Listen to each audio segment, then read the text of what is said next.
Hello friends, welcome back. हम exercise 5.5 करेंगे। इससे पहले वाली वीडियो में हम 5.4 एक्सरसाइज कंप्लीट की थी। हम चैप्टर 5 अंडरस्टैंडिंग एलिमेंट्री शेप्स पढ़ रहे हैं, क्लास 6 मैथ एनसीईआरटी बुक। आज हम 5.5 एक्सरसाइज करेंगे। इसका क्वेश्चन है, which of the following are model for perpendicular line.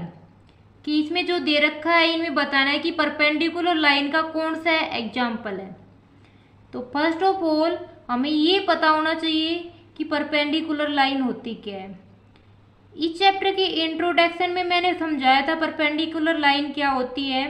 आज दोबारा से रिपीट करते हैं।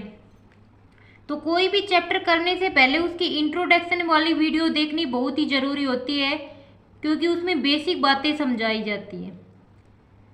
तो अब मैं बताती हूँ परपेंडिकुलर लाइन कौन सी होती है। ये कोई भी दो लाइन है, ये ए बी और ये सी डी। मैंने दो लाइन मान ली। अगर इन दोनों लाइनों के बीच 90 डिग्री का एंगल है तो ये दोनों लाइन आपस में क्या हो गई, परपेंडिकुलर हो गई। तो हम कैसे डिनोट करेंगे, A B perpendicular C D. ये जो साइन होता है ये परपेंडिकुलर का साइन होता है। तो परपेंडिकुलर को किसी डिनोट करते हैं ऐसे, एंगल भी तो ऐसे बन रहा है, तो हम परपेंडिकुलर को ऐसे डिनोट करेंगे। तो परपेंडिकुलर लाइन क्या हो गई, जब दो लाइनों के बीच 90 डिग्री का एंगल बने तो वो लाइन परपेंडिकुलर लाइन होती है। तो परपेंडिकुलर का नोटेशन देख लिया, A B perpendicular to C D. अब हम क्वेश्चन स्टार्ट करते हैं। ए पार्ट है, the adjacent edges of table top. जो टेबल के एडजेसेंट एज होती है टॉप के, वो परपेंडिकुलर है या नहीं ये बताना है। देखो हमारे पास कोई स्क्वायर टेबल होती है, ये इसकी एडजेसेंट एज होती है नीचे की साइड, तो ये आपस में परपेंडिकुलर होती है क्योंकि ये 90 डिग्री का एंगल बनाती है।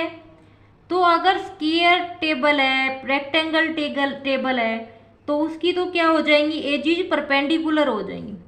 बट अगर एक सर्कुलर टेबल है ना, तो उसकी एजिज होती है ये परपेंडिकुलर नहीं होंगी। इसके जो ये चार नीचे एडजेसेंट क्या होती है, बिल्कुल इसके साथ लगी हुई, तो ये परपेंडिकुलर नहीं होंगी।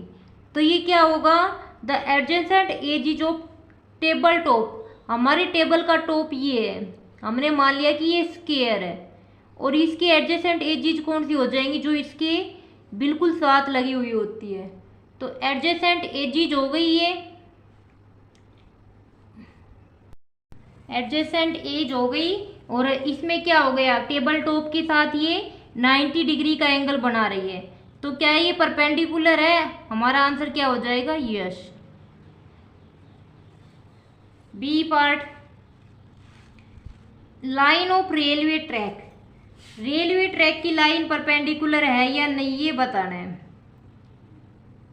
तो रेलवे ट्रैक देखो, हमारे पास रेलवे ट्रैक की लाइन क्या होती है, ये रेलवे ट्रैक की पटड़ियां बिछी हुई है लाइन। क्या ये दोनों परपेंडिकुलर है, ये तो पैरेलल दिख रही है, परपेंडिकुलर का। अगर कहीं बाय द वे जाकर ये दोनों लाइन मिलेंगी भी तो ऐसे मिलेंगी, इनके बीच में 90 डिग्री का एंगल तो बनेगा नहीं। तो ये क्या लाइन परपेंडिकुलर है, तो ये परपेंडिकुलर नहीं होगी, क्योंकि ये तो पैरेलल लाइन दिख रही है दोनों रेलवे ट्रैक की। रेलवे ट्रैक की लाइन बनती है ना, ऐसे बिछाई जाती है, तो ये दोनों लाइन क्या है, पैरेलल है, परपेंडिकुलर नहीं है। Next C part, line segment forming the letter L. Line segment जिससे हम एल लेटर बनाते हैं, क्या वो लाइन आपस में परपेंडिकुलर है। तो हमने ये एल लेटर बना लिया, क्या ये दोनों लाइन सिगमेंट आपस में परपेंडिकुलर है। इसके बीच में एंगल कितने डिग्री का होता है, 90 डिग्री का। तो ये क्या हो गया, परपेंडिकुलर हो गया। हमारा आंसर क्या आ जाएगा, यस। अब D part, the letter V. V कोई लेटर है, क्या इनके बीच में 90 डिग्री का एंगल दिख रहा है? ये तो 90 से छोटा ही दिख रहा है एक्यूट एंगल। तो क्या ये परपेंडिकुलर होंगे? नहीं, क्योंकि परपेंडिकुलर होने के लिए दो लाइन को आपस में परपेंडिकुलर होने के लिए उनके बीच 90 डिग्री का एंगल होना चाहिए। बिल्कुल एग्जैक्ट जैसे सीधी रेखा है ना, तो इसके ऊपर बिल्कुल ऐसे खड़ा हुआ एंगल ये 90 डिग्री बनाएगा। वो तो ये एंगल तो 90 से छोटा दिख रहा है, तो क्या वी लेटर परपेंडिकुलर बनाते दोनों लाइन सेगमेंट? नो। हमारा आंसर क्या हो जाएगा? नो। ये हमने फर्स्ट क्वेश्चन के सारे पार्ट 1 बाय 1 किए। तो अब हम सेकंड क्वेश्चन करते हैं। Second question is let P Q be the perpendicular to the line segment X Y. P Q perpendicular है लाइन सेगमेंट एक्स वाई के। Let P Q Q Y intersect in the point A. P Q और Q Y A point पर intersect करते हैं। What is the measure of angle P A Y. Question में क्या दे रखा है? P Q be the perpendicular to the line segment X Y. कोई लाइन सेगमेंट है एक्स और वाई, ये लाइन सेगमेंट हो गया। पी क्यू इसको बाइसेक्ट, इसको परपेंडिकुलर है पी क्यू, तो पी क्यू इसको परपेंडिकुलर है, इसके ऊपर 90 डिग्री का एंगल बना रहा है। What is the measure of angle, और ये क्या है? पी क्यू और एक्स वाई किस पॉइंट पर मिल रहे हैं? ए पॉइंट पर मिल रहे हैं। तो क्वेश्चन में क्या पूछा है? What is the measure of angle P A Y. Angle P A Y कितने डिग्री का होगा? तो जहाँ भी दो लाइन सेगमेंट आपस में परपेंडिकुलर इंटरसेक्ट करती है तो वहाँ एंगल 90 डिग्री का होता है। अब क्वेश्चन में पी ए वाई पूछा है, अगर ये वाला एंगल पूछता तो ये भी 90 डिग्री, क्योंकि ये लाइन भी तो इसके ऊपर परपेंडिकुलर है। ये एंगल भी 90 डिग्री और ये एंगल भी 90 डिग्री। तो ये सारी लाइन, ये दोनों लाइन आपस में परपेंडिकुलर है, तो ये एंगल भी सारे एंगल 90 डिग्री के बन जाएंगे। तो क्या दे रखा था? एक्स वाई कोई लाइन सेगमेंट है, पी क्यू इसको परपेंडिकुलर है और पी क्यू और एक्स वाई दोनों ए पॉइंट के ऊपर इंटरसेक्ट कर रहे हैं। अगर परपेंडिकुलर है और इंटरसेक्ट कर रहे हैं जिस पॉइंट पर, वहाँ पर एंगल कितने डिग्री का बनेगा? 90 डिग्री का बनेगा। Next third question. There are two set square in our box. हमारे ज्योमेट्री बॉक्स में टू सेट स्क्वायर है। जैसे प्रोटेक्टर होते हैं ना, उसके साथ दो और सेट स्क्वायर आते हैं जो ट्रायंगुलर शेप में होते हैं। What are the measure of angle that are form at the corner. जो सेट स्क्वायर है उसके एंगल, उस पे जो एंगल बन रहे हैं उनको मेजर करना है। Do they have any angle measure that is common. क्या तुम दोनों में जो मेजर कर रहे हो उनमें से कोई एंगल कॉमन है? क्या दे रखा है? हमारे पास ज्योमेट्री बॉक्स में टू सेट स्क्वायर है और वो सभी बच्चों के पास सेम ही होते हैं। ये नहीं कि किसी के ज्योमेट्री बॉक्स में अलग सेट स्क्वायर हो, किसी के में अलग। बिल्कुल सेम एंगल के सेट स्क्वायर बने हुए होते हैं। उनके जो एंगल दे रखे हैं वो मेजर करने हमें, और देखना है कि जो एंगल मेजर किए हैं उनमें से कोई एंगल कॉमन आ रहा है या नहीं। तो मैं सेट स्क्वायर का डायग्राम बना के दिखाती हूँ। एक सेट स्क्वायर तो बिल्कुल ऐसा होता है,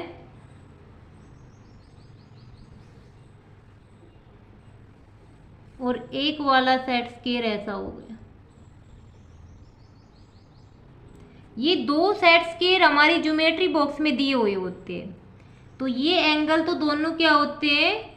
90 डिग्री होता है, और ये एंगल भी 90 डिग्री का होता है। इसमें दोनों एंगल 45 डिग्री के होते हैं।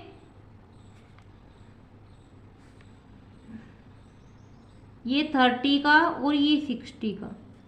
जो तुम्हारे ज्योमेट्री बॉक्स में सेट स्क्वायर दिए हुए हैं, तुम उसमें मेजर करके देख सकते हो कि एक जो सेट स्क्वायर दिया हुआ होता है उसमें दोनों एंगल 45 के होते हैं और एक एंगल 90 डिग्री का होता है। दूसरा जो सेट स्क्वायर होता है उसमें एक एंगल 90 डिग्री का होता है और एक एंगल 60 का और 30 का। अब बोला है कि क्या इन दोनों में जो एंगल मेजर किए हैं कुछ कॉमन एंगल है? यस, 90 डिग्री का एंगल दोनों में कॉमन दे रखा है। तो हम क्या लिखेंगे? 1 is a 30, 60, 90 degree set square. एक सेट स्क्वायर में 30 डिग्री का एंगल है, 60 डिग्री का एंगल है और 90 डिग्री का एंगल है। अदर इज, दूसरे में क्या है? 45 डिग्री, 45 डिग्री और 90 डिग्री सेट स्क्वायर। मतलब एक सेट स्क्वायर में तो 30, 60, 90 डिग्री का एंगल बन रहे हैं और दूसरे सेट स्क्वायर में 45, 45 और 90 डिग्री का एंगल बन रहा है। अब इन दोनों में कॉमन क्या है? ये 90 वाला एंगल। तो क्या लिखेंगे? द एंगल ऑफ मेजर, जो हमने मेजरमेंट की है 90 degree is common between them. मतलब 90 डिग्री का एक ऐसा एंगल है जो दोनों सेट स्क्वायर में कॉमन आ रहा है। हमें यही करना था। पहले तो ज्योमेट्री बॉक्स में दो सेट स्क्वायर दे रखे, उनके एंगल मेजर करके देखने हैं। एक में तो एंगल ये आएंगे, एक के ये आएंगे।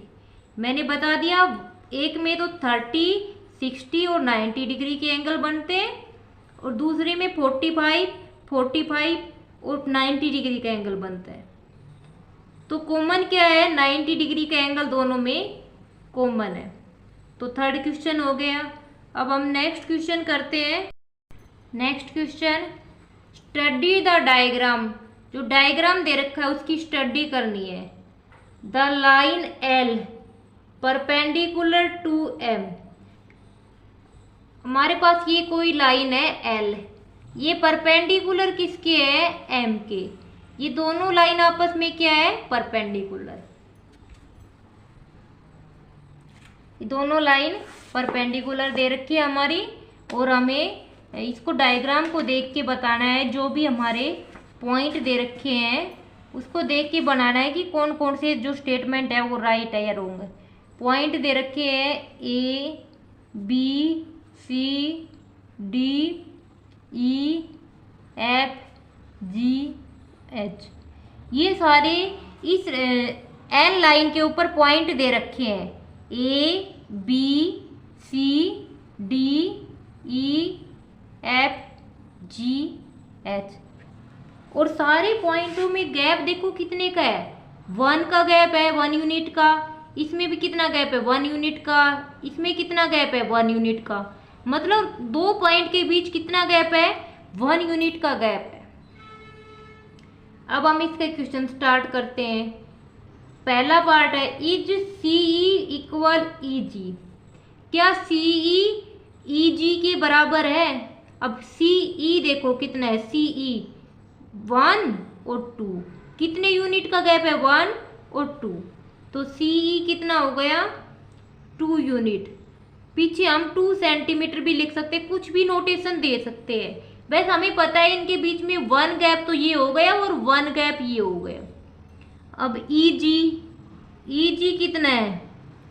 ई और जी ये हो गया।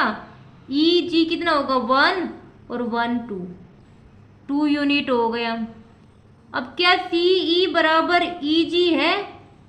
दोनों बराबर है क्योंकि दोनों 2 यूनिट आए हैं। तो हमारा आंसर क्या हो जाएगा? यस, सीई बराबर easy.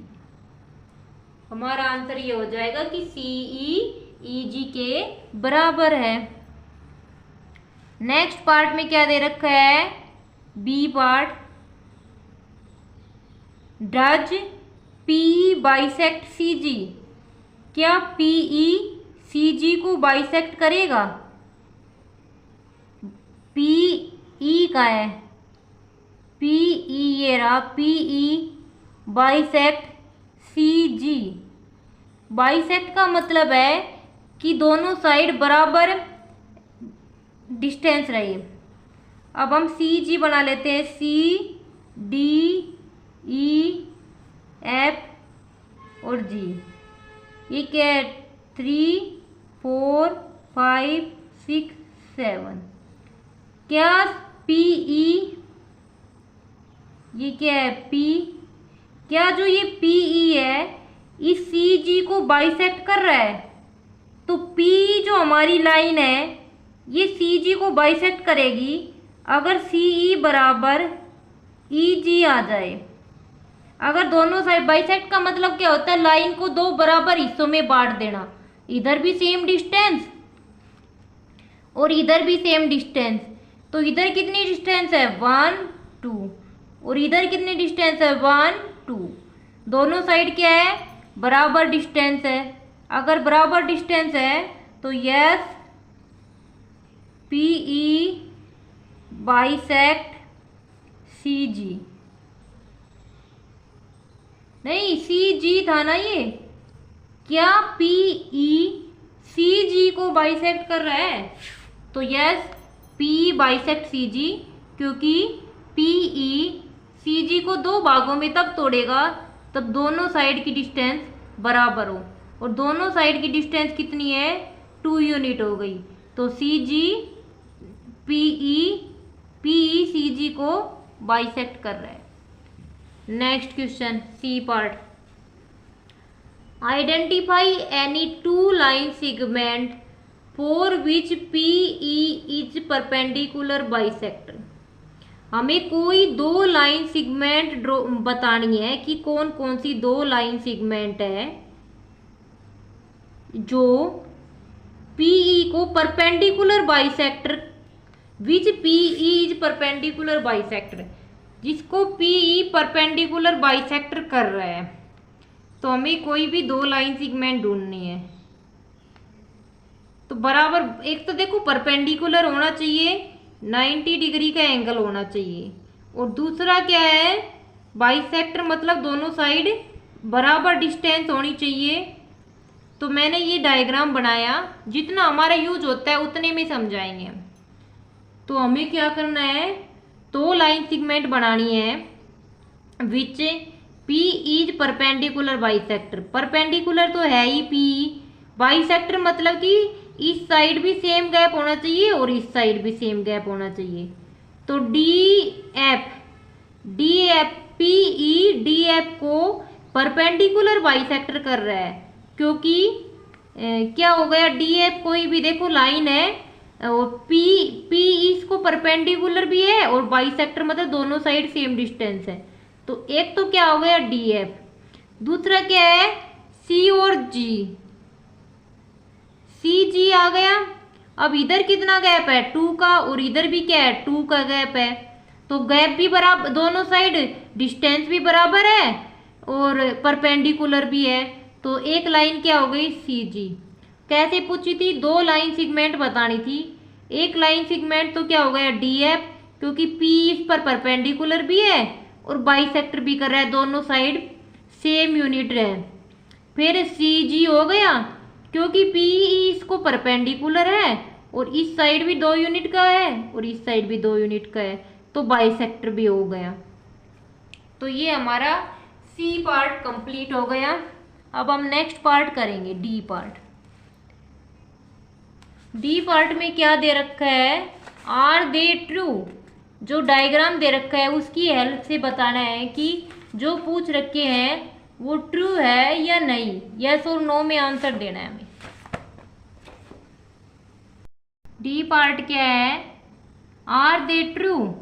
AC greater than FG। अब AC कितना है? 1 यूनिट और 2 यूनिट। AC की वैल्यू क्या है? 2 यूनिट। और FG की वैल्यू क्या है? F और G की वैल्यू क्या है? 1 है। क्या AC एफ जी के बराबर है, ए सी की वैल्यू क्या है 2, एफ जी की वैल्यू क्या है 1, तो यस ए सी ग्रेटर देन एफ जी। बस डायग्राम में हमें देखना है कि इनके बीच में गैप कितना है, और उस गैप को लिख के हमें बताना है कि जो स्टेटमेंट दे रखी है वो ट्रू है या फॉल्स। सेकंड में सी डी कितना है, सी और डी 1 यूनिट का गैप है, और जी एच कितने यूनिट का गैप है, जी एच 1 यूनिट का गैप है। तो क्या सी डी जी एच के बराबर है, यस क्योंकि दोनों 1 यूनिट है। तीसरा क्या है, B C less than E H, B C की वैल्यू देखो कितनी है, बी और सी बीच में कितना गैप है 1 यूनिट का, और ई और एच, ई एच कितना गैप है 1 2 3, ई एच कितना है 3 यूनिट का गैप है। क्वेश्चन में पूछा है बी सी छोटा है ई एच के, बी सी की वैल्यू कितनी है 1 और ई एच की वैल्यू क्या है 3, 1 छोटा है 3 से, तो क्या हो जाएगा yes B C smaller than E H हो जाएगा। तो हमारा ये आंसर आ गया। हमने 5.5 एक्सरसाइज कंप्लीट कर ली है, 1 बाय 1 सारे क्वेश्चन डिटेल से समझाए। अगर वीडियो अच्छी लगे तो लाइक और सब्सक्राइब जरूर करना। आज के लिए इतना ही रखेंगे, नेक्स्ट वीडियो में हम नेक्स्ट एक्सरसाइज स्टार्ट करेंगे। धन्यवाद।